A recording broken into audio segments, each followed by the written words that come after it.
Bhushan jewellers, अनमोल रिश्तों के लिए। श्री राहुल गांधी जी और खड़गे जी द्वारा सनातन समाज के प्रति महू में दिया गया बयान न केवल निंदनीय है अपितु अक्षम्य भी है। कांग्रेस पार्टी के बड़े नेता कोई भी ऐसा अवसर नहीं जाने देते जब वो हिंदू समाज को डटकर गाली ना दे।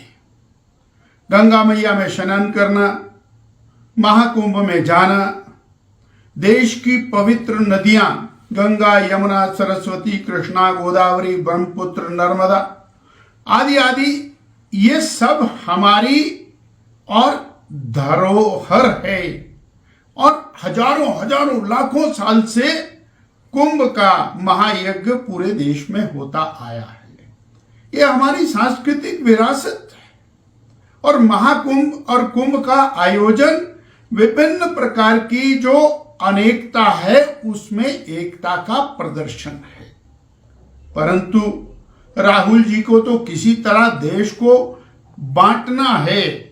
वो जाति के आधार पर बांटे, धर्म के आधार पर बांटे, केवल वोट प्राप्ति का लक्ष्य रख करके भारत को विभाजित करना।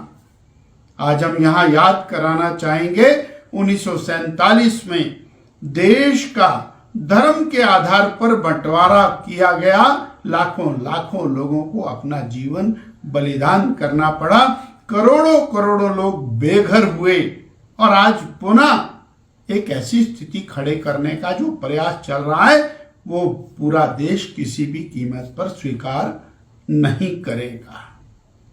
जब चुनाव आता है तो ये लोग मंदिर में जाकर के बड़ी बड़ी फोटोएं खिंचवाकर चुनावी हिंदू बनने का ढोंग रचते हैं, परंतु सनातन को लगातार हेय दृष्टि से देखना, सनातन का अपमान करना, ये इनकी आदत में शामिल हो गया है।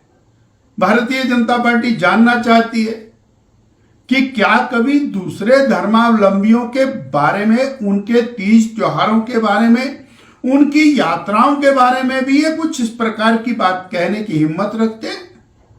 केवल हिंदू समाज को और लज्जित करना। आज हम गौरवान्वित हैं कि सारा विश्व महाकुंभ को देखने के लिए उमड़ रहा है और लगातार संविधान की किताब को दिखा करके संविधान तोड़ दिया जाएगा, खत्म कर दिया जाएगा। हम याद कराना चाहते हैं लोकतंत्र की हत्या किसने की? राहुल गांधी परिवार ने, नेहरू गांधी परिवार ने, श्रीमती इंदिरा गांधी जी ने तो लोकतंत्र को ध्वस्त कर दिया, देश में आपातकाल लगा दिया, लाखों लोगों को जेल की काल कोठड़ी के पीछे डाल दिया और सभी राजनीतिक दलों पर प्रतिबंध लगा दिया, सेंसरशिप लगा दी, मीडिया को और गला घोंट दिया गया।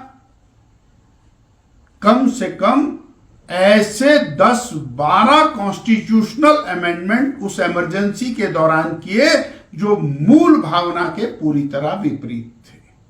केवल वोटों के लालच में, स्वार्थ में, परिवार को गद्दी में बनाए रखने के लिए कांग्रेस पार्टी ने संविधान को अनेकों बार तोड़ा।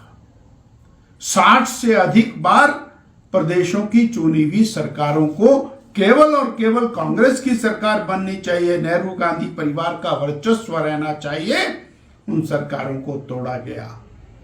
और आज जब पूरा देश विकास की गति की ओर अग्रसर है, राष्ट्र दुनिया में शक्तिशाली राष्ट्र के रूप में उभर रहा है और 2047 में जब श्रद्धेय नरेंद्र भाई मोदी जी ने देश को और विकसित राष्ट्र बनाने की दिशा में संकल्प लेकर आगे बढ़ना शुरू किया है, तो ये और देश को पीछे ले जाने के लिए कृत संकल्प दिखाई देते हैं।